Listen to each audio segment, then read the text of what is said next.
Hey guys, this is Charles Alvarez. Hope you're doing well. I am the CEO of Cornerstone. And what we do is we specialize in helping technology companies and professional service companies grow their sales through outbound lead generation, appointment setting, and closed sales. And the purpose of this video really is to kind of walk you through the process in which we use, as well as the principles that drive our campaigns and help our clients be successful, which is growing their sales. So sit back, relax, enjoy the show, and I'm going to walk you through exactly how we do that. Before I get into the mechanics of it, I kind of want to walk you through what are the guiding principles that support our campaign. Because if you don't believe in the principles that we follow to build our campaign, then pretty much the mechanics are just about worthless. So here we go. So our campaign is built upon two major principles. It's built upon the principles of networking and the principles of business development. There are three components to each one. Let's start with the principles of networking first. So the first component of networking is something called the Rule of 250. And what that states is that every single person on this planet has a relationship with at least 250 people that if I called them, emailed them, or texted them, those people that you know should email you, text you, or call you back. Now, this can be somebody as close as your spouse, or it can be somebody as distant as like your freshman college roommate. But it's somebody that you have a previous level of engagement with that if you call them or email them or texted them, they kind of know who you are and they would call you back. So that's the first component. The second component is something called the Law of Reciprocity, which is very near and dear to my heart.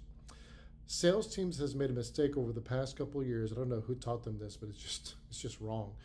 And they have come to the belief that if I beat enough people over the head with my sales pitch and my boring 32-page PowerPoint slide, that they're going to buy from me. And that's just not the case.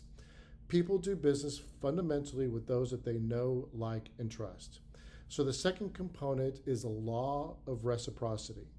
And what that states is that people get out of life whatever you put into it. If you want money, be generous with your resources. If you want time, give time. If you want money, give money. If you want more friends, be a good friend. So our campaign is built first and foremost about developing a relationship with people you want to do business with, whether that's an influencer or a decision maker. Because like I said earlier, people only do business with those they know, like, and trust. So what we find to be the best way to develop those relationships is ask them questions about everybody's favorite subject, which is themselves. Tell me about your business. What do you like about it? What are some of the challenges your industry are having? If you could overcome that challenge, what would that mean to your business and to your career? And we use that question set to extract from them how we can be of value by asking questions and actually listening and taking notes on their answers to where when they are ready, we can tell them, hey, this is how we can help alleviate that issue. If you ever want to talk about it, when you're ready to talk about it, let me know, and you can then convert that into a discovery meeting. As a matter of fact, my favorite offer is, hey, I've got some friends that we've been able to help with that, and I'd love to discuss those ideas with you. Would you have 30 to 45 minutes next week to discuss those ideas on how to overcome that challenge and get you to where you need to be?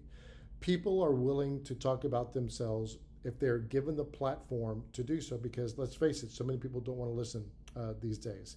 And having somebody that they can kind of just divulge information to and just provide information and be a sounding board it's just huge these days. It's huge.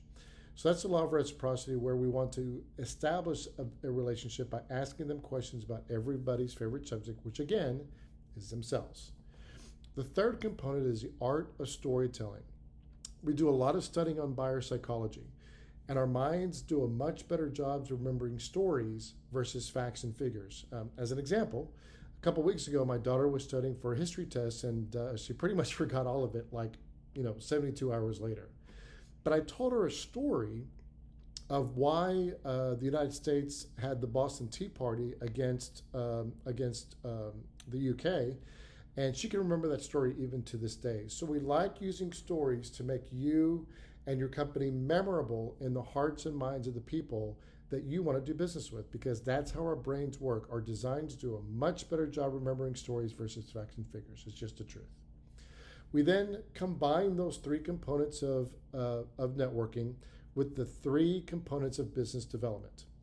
The first component is to be specific with your target market. Now look, You and I both know that your technology can probably work for a lot of different places. There are certain technologies that are just built, like, for example, for healthcare, and that's an exception, okay? But for the most part, me starting my career at Accenture, I know that implementing an SAP system at an energy company was practically the same as doing it as a telecommunications business. It's just was. However, these days, people want to work with specialists. They don't want to feel like they have to explain their business to you. They want to know that you have gotten success for them with similar companies in the past. So the first thing, or the first component, is to be specific with your target market. Pick one target market that you have a natural affinity for, have a lot of case studies for, to choose to focus on first before you move on to a second industry. Doesn't mean you can't move on to another industry later on, but just pick one industry first, and then you can scale or grow or expand from that point. One of the best business books I've ever read said that if you focus on your target market, you will attract the friends, because you're doing such a great job for them that they start talking and they start referring their suppliers and their customers to you. So one market, okay? The second component is to deliver a compelling benefit statement. Harvard and MIT did a study years ago where they compared, it was actually a couple years ago, 2017, I think, yeah. And what they did is they got a control group of 637 companies to ask the question, what percentage of these companies are good at communicating benefits versus features? Benefit being described as communicating how you can be of value to somebody else and how you can make their life better. Features being how great you or your company or your technology or your service is. And then after they grouped it between companies that communicated benefits versus features, then what they said is, okay, what is the growth rate of those that communicate benefits versus those that communicate features? What they found after about an 18 or 19 month study is that only 2.7% of them could actually articulate benefits to their target market. But the question becomes, so what? What was the growth rate between those and those that only communicated features, talking about how great they were, their technology?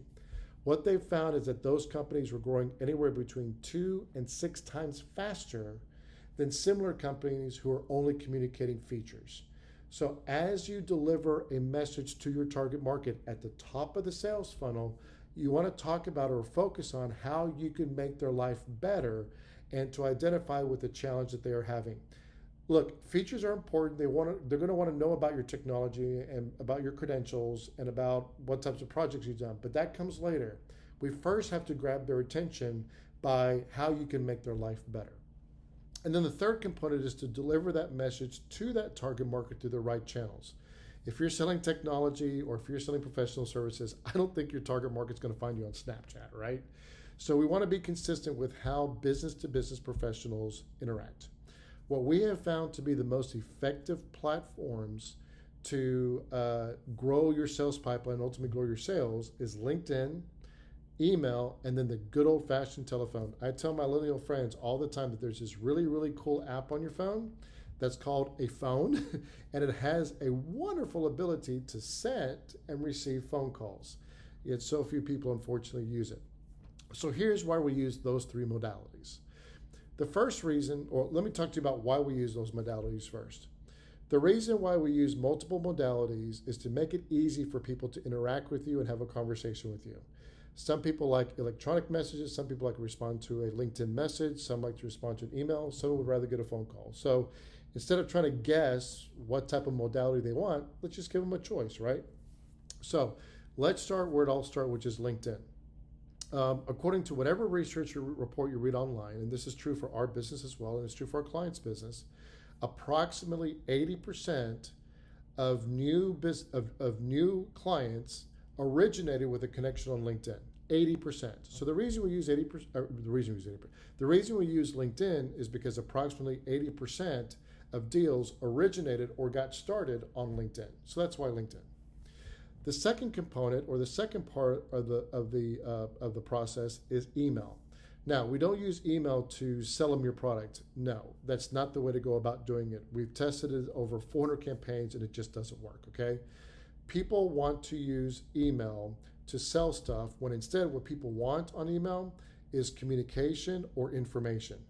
So we recommend a non-promotional, education-based email so that you can identify what the challenges or pains that that target market is having. That's why specificity on target market is so important.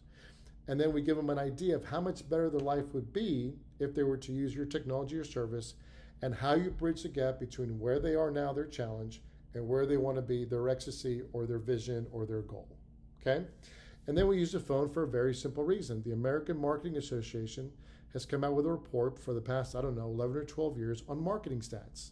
And the numbers continue to intrigue me, but they've been about the same for the last couple of years. And that is, the average professional gets 10,000, get this, 10,000 digital marketing messages a week. That's a lot. I mean, not even the 80s and 90s when we got direct mail did we get 10,000 a week. I mean, there's no way. The mailboxes weren't that big back then. The second stat is that the average professional gets 256 emails a day and 39 texts. But did you know that the average professional in the United States only gets this many phone calls a day? 6. That's it. And by the way, that includes your significant other, that includes your friends calling you on Friday to see what you wanted to do over the weekend. That is nothing. So people, especially salespeople, they typically want to hide behind an app or a keyboard, and it just doesn't work that way. To develop meaningful business-to-business relationships, you've got to have a voice-to-voice, face-to-face, or Zoom-to-Zoom conversation. It's just that simple. So now that we've gone through the principles, let me kind of walk you through the mechanics. So let's start where it all begins, which is LinkedIn. So I started my career, like I said earlier, at Accenture, and I had this really, really cool partner. His name was Mike Rappaport, great guy. And one of the first things that he told me is, Charles, the great thing about technology is you can do anything. The bad thing about technology is you can do anything. LinkedIn was designed and created by LinkedIn for one purpose and one purpose alone, and that is to connect with people that you either want to do business with, network with, or find information and get a job with. That's it. What Mike Rappaport told me is the reason why so many implementations fail is because they try to use the system for something it wasn't designed to do. Okay? LinkedIn is a networking platform. It's not a sales platform. However, 90% plus of users on LinkedIn use it just the opposite. They use it as a sales platform instead of a networking platform. And this is what it sounds like. Tell me if you ever get these kind of messages on a consistent basis. Charles, thank you for connecting with me on LinkedIn. We're a full service SEO and web development company. We can get you on the first page of Google. Can we set up a 15-minute call next week so that we can get you on the first page of Google? No, because I do not know you. I do not like you, and I do not trust you. And nobody is going to be able in a business-to-business setting to be able to sell you on the first hit unless you are desperate. If you're desperate, which a certain small percentage of the market is, they will actually want to have a conversation with you. But 99 times out of 100, that message is going to fall on dead ears. LinkedIn is not a sales platform, it's a networking platform. So we approach it like it was intended to be approached, which is the world's largest 24/7 trade show. Okay, so here are the mechanics. Step 1. The first step, and by the way, we don't do any of this for our clients without the express written consent of the NFL and the client. No, I'm just kidding, just the client. Okay, so we don't do anything without the client's approval. So the first thing that we have to do is we have to improve the LinkedIn profile. When somebody wants to connect with you on LinkedIn, they look at 3 things. They look at your picture, they look at your title, and the most important thing they look at is your LinkedIn summary, which is now called the About section. The About section was put there to help you answer a very important question. And that question is, what's in it for me, the person receiving the invitation to connect, what's in it for me to connect with you on LinkedIn? If I can identify with your challenges, pain points, whatever, give you a taste of how much better your life would look like if that were fixed, and give you a little of information on how we bridge the gap from where you are now to where you want to be with a compelling offer, like going to your website or checking out a video or downloading a case study, they're more likely than not to want to connect with you. So that's one, is to optimize your LinkedIn profile by making it compelling for them to want to connect with you. It's kind of like if I met somebody at a trade show and I asked them, hey, what do you do for a living? and they say, I'm an insurance agent, well, I already have an insurance agent, so that's not very compelling. But if that same person would have said, we specialize in working with business owners in order to save them 10 to 15% of their insurance while giving them more coverage, I might say, tell me more. So the more compelling you can be on your LinkedIn profile, the higher likelihood they are to want to have a conversation with you, or to connect with you on LinkedIn. So that's step one. Step two is to procure a list of decision makers and or influencers of your target market. What are their titles? What are their industries? What technologies might they be using that would make them a good fit? How big is the company? What is the geographic location? What's the SIC code? What's the industry code, etc.? And then use multiple sources which are out there in order to procure that list. We use Exact Data, we use ZoomInfo, we use Sales Navigator are the major ones that we use. So what we do is we put that list in front of our clients, and after one or two iterations, we have our list to be able to start reaching out to these people. And the way that we reach out to them is to send them 100 invitations to connect on a weekly basis from our client's LinkedIn profile. Business is a person-to-person endeavor. Look, I'm not taking anything away from corporate pages. I have no issue with them. It's a great place to build a following. It's a great place to share information. But sales happen on a one-to-one basis or a person-to-person basis. People do business with people, not necessarily with companies. Are there exceptions? Of course there are, but people do business with people, okay? So we send out 100 invitations to connect on a weekly basis. What we're looking for, which is also our first KPI, is at least a 30% connection rate. So if we're not getting a 30% connection rate, then we have to go back to the LinkedIn summary and make adjustments to make it more compelling to the people you're looking to connect with. So we're looking for 30 new connections on a weekly basis. Now, when somebody connects with you on LinkedIn, we see that equivalent as exchanging business cards at a trade show. Because if I met you at a trade show and I gave you my business card, I'm giving you permission to contact me again. And if you gave me your business card, you're giving me permission to contact you again. Well, that's the same thing that happens when you connect with somebody on LinkedIn. I get access to their information, they get access to mine. So after they connect with us on LinkedIn, what do you think we do? You think we send them a boring, stupid sales message? No, we start to develop the relationship. We have a saying in our business that if you focus on the relationship first, the sale may come. But if all you care about is a sale, you will get neither the relationship nor the sale. That's why so many companies don't hit their sales objectives, because they undervalue the value of a relationship, okay? So what we do to first start nurturing the relationship is we send them 5 messages over a 5-week period. Message number 1 is thank you for connecting. Message 2 is a link to a helpful resource. Message number 3 is an invitation to have a 15-minute call with you just to kind of get to know each other and see how we can help each other out. And messages 4 or 5 are similar with just some additional wording so it doesn't sound robotic.